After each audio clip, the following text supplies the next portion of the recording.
there's water dropping on my head because I haven't had my Jeep out in a week. And believe it or not, I flipped it a few weeks ago. Flipped it up on its side.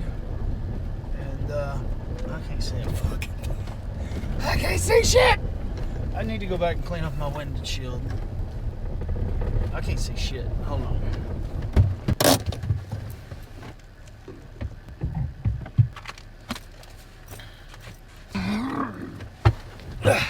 Yeah, I flipped this damn thing.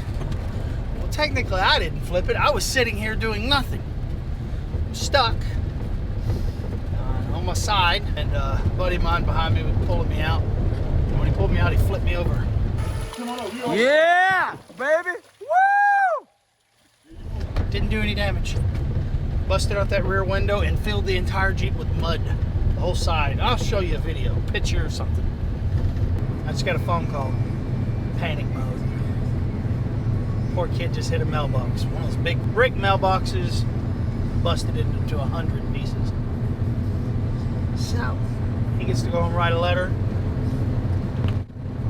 giving his information because nobody was home. Now he gets to buy a mailbox. You know what? This is how you learn, though. You know, you want to go out and have fun playing? No problem. No problem with that. But you mess up, you got to pay for it. It's a good experience. That's what life's all about, man. You don't learn shit until you have to start paying for stuff. Then it hits hard. So what happened, Brennan? Was you drifting? Probably not. I would have said I was drifting. Yeah, it's not perfect, but at least I can still get mail. Did we figure it out? Oh my God. Good job, buddy. What do you think that'll cost you? I don't want to think about that. Well, how many cars you hit now? 1, 2. Bullshit, you hit 2. 2 cars in a mailbox, that's all I know of. Me, I don't think I've ever done anything like that. But I have flipped 2 Jeeps. I flipped a Suzuki Samurai. I've totaled, I flipped a Ford Ranger. I think that's about it. Never had any normal accidents, but none of mine were from just driving home. Like, what was you doing? Was you drifting? No, I was just... Exactly. I would have lied and said I was drifting. I would have sworn up and down I was coming around that bitch 30 miles an hour. The difference between me and him is all of mine were for me fucking off. There was no accident. I was raising hell and committed every single time. So, I'm not going to give him shit. You know, if I come across like it's not a big deal, it's because it's not. Do I feel bad for these people? Yes. That they're going to be out of there, you know, whatever the hassle is. You know what I mean? It doesn't matter who's paying for it. I know it's an inconvenience for them, and for that, it sucks a little bit. Am I going to lose sleep over it? Want to worry about it? No! I don't let anything bother me. If it was my mailbox, wouldn't faze me the slightest bit. I just don't let things, I worry about the things that I have control over. Life, the universe.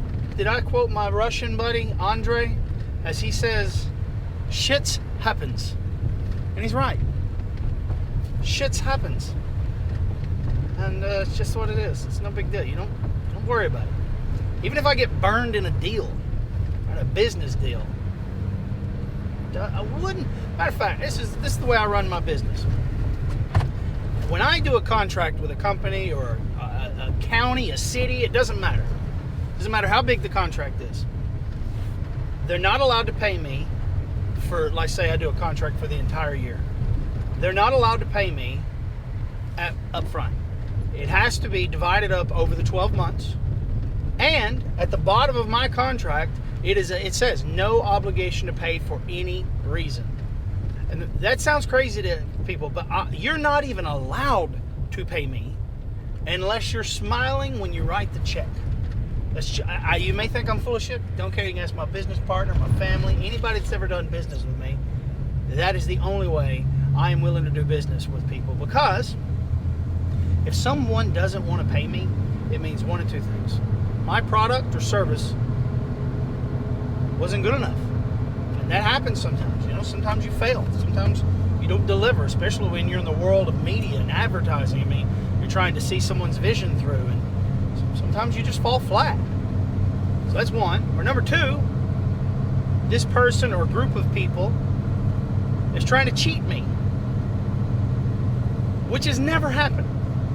Kinda, hold on. I've never had and I've had a lot of deals with a lot of different people, and they understand this up front. If someone tries to cheat me, do you think I want to invest in this person anymore? No. The moment they try to get over on me, it's like, oh, bad investment. So long, bitches. I'm out. I'm not investing in you. I'm not going to waste one moment. Pick up, reinvest somewhere else. It's a bad investment. And so I don't blame anyone. I wouldn't be upset with them. I would let them carry that burden of guilt, not me. I'm not going to get paid. I'm not going to fight. I'm not going to waste 1 minute in court or 1 minute of sleep worrying about whether or not somebody's going to pay me. I just fold up, invest in someone else. But what's crazy is this has never happened. One time, my son, we had a client. It was back when I did real estate photography and all that stuff. My son took over that business, but we had one client out of the, I don't know how many clients I've had, hundreds and hundreds.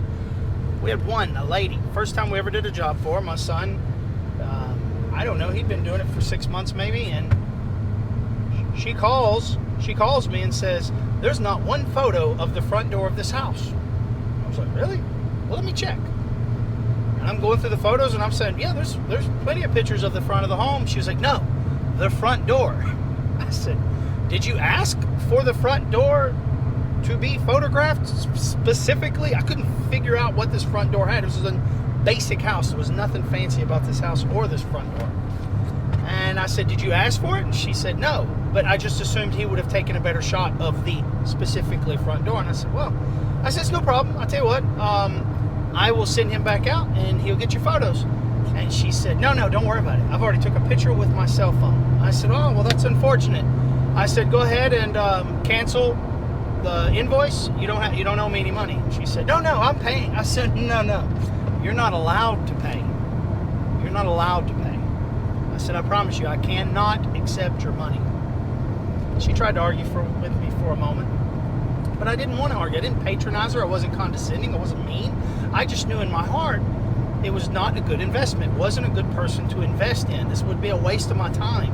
I'm looking for good people to invest in. So that was it. Never got any money. Didn't want any money.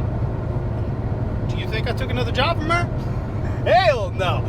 I just avoided that phone call when she called. And that's the same philosophy that I instilled in my sons and anybody I go into business with. It's like, no, man. If someone doesn't want to pay, it means one of two things.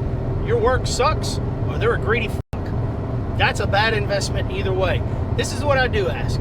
I ask everyone, listen, if my work sucks or we mess up or we come up short, the only thing I do ask is if there is an opportunity that we can make it right, I would like that. But, let's say we shot an event and we just missed the whole thing. Well, I'm not going to ask for forgiveness. Honestly, it's never happened. It's never happened. I've never been burned one time. So, I didn't mean to go down that rabbit hole. But I did. I did it in less than 6 minutes. Let's go do some riding. Well, I just got a call from my son. I wished I would have thought about it. I wished I would have recorded the conversation because I'm really emotional, to be honest. I'm over here wiping tears out of my damn eyes because I had him, as a parent, it's hard, man. I've always told my kids, no matter what, I don't care how bad you mess up in life, as long as you tell me the truth, there will never be consequences. Not from me necessarily, maybe from life and society or whatever, judge, right? But as long as you just call me and say, hey, I need your help, Dad, or hey, and a couple times Brendan's had a couple car accidents and he didn't call me. And he didn't call me because he didn't trust me. He didn't trust that I would not overreact. And in both cases, I could have helped him. And I just told him, no, baby, you got to call me no matter what. And as long as you do, we'll fix it. And so he called me in this one, and I could tell he was about in tears if he wasn't already in tears. But he just owned up to it. Had a mailbox. Dad, can you help me? Yeah, and it was literally like around the corner. It was 200 yards from our house. And I was like, no big deal. I didn't make a big deal out of it. Matter of fact, I would always joke about it because I know he already feels this high degree of self-responsibility. So I'm not going to put more unnecessary pressure. I'm not going to treat him like a up. I'm gonna be like, dude, I don't give a fuck. It's no big deal. I joke around with them and I say, look, I've told all my boys this since they were little.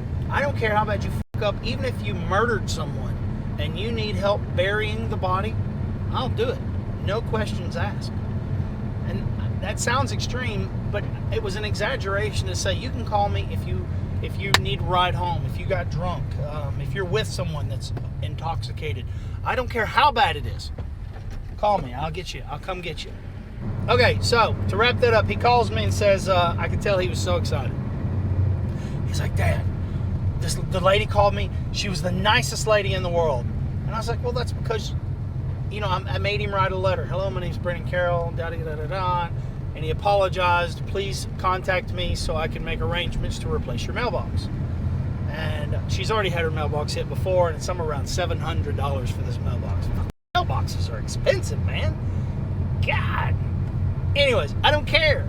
And he didn't care. He's like me. He don't give a fuck about the money. I mean, that's damn near 2 weeks pay for him. That's a lot of money. So I said, look, this is the way you got to look at it, baby. The way you're dealing with this situation, the way you're just taking it by the balls, you took responsibility for it. That's why the woman was nice to you, because you owned it. You didn't make a an excuse. You didn't drive by and act like it never happened. You owned it. You apologized for it, and you said, let me make it right. And left the note, and we actually cleaned up the mess and set the mailbox back up, like stacked bricks under it so she can at least get mail until they figure out how to replace their mailbox. But anyways, even with owing $700, he was super excited. And I said, look, that $700 lesson is going to make you $7 million over your lifetime. And you may think that sounds crazy, but that's it. If you can, this lesson is so fucking powerful. The lesson of accepting responsibility. I always say shit may not be your fault, but if someone else doesn't want to take responsibility for it, it's your responsibility. And if you'll just take that responsibility from them and say, fucking I'll do it, you can make shit happen in your life. You don't have to wait on anyone. Life is easy if you take responsibility. So that's it. He is so excited and so optimistic because of the way the woman handled the situation. She was an incredible lady, by the way. But the truth is that it's because he took responsibility for it. And so this was just a really good, incredible moment as a father to teach a son. And part of me said, actually, I'll tell you what I did say. I said, well, go get the trailer, come back, clean up all this shit, leave him a note. That's all I said. And I left.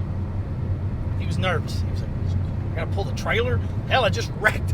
He was nervous about pulling a trailer. But I'm like that. I just push him out there. Hey, man, go figure it out. F*** it. What's the worst that can happen? Hit a mailbox? And I get, 4 or 5 miles from the house, and I thought, no, f*** that, man. This is a good moment. If I needed anything, my sons are there for me. So I thought, no, I'm going back. I'm going to go help him. So I call him. I said, look, I'm coming back to help you. We're just going to go try to rebuild the mailbox the best way we can, and I'm with you, brother. And he was so relieved. But still, it's that battle as a father. You're trying to find that balance between are you putting too much on your kids or not enough? And that's something that I guess I'll be struggling with until they're grown-ass men and they don't need me anymore. But days like today make me feel proud to be a father. Make me feel proud. But I think I'm going to wrap this one up here. I may even make this a random thoughts video. Damn, episode 28. Episode 28, random thoughts. It's about personal responsibility. It's about, what is it about? Self-respect, definitely in there. It's about investing. Investing is so important. Knowing when to pull out of an investment is more important. So I think I'm going to wrap it up here. Thank you for listening. I hope you enjoyed. Until next time, so long, bitch.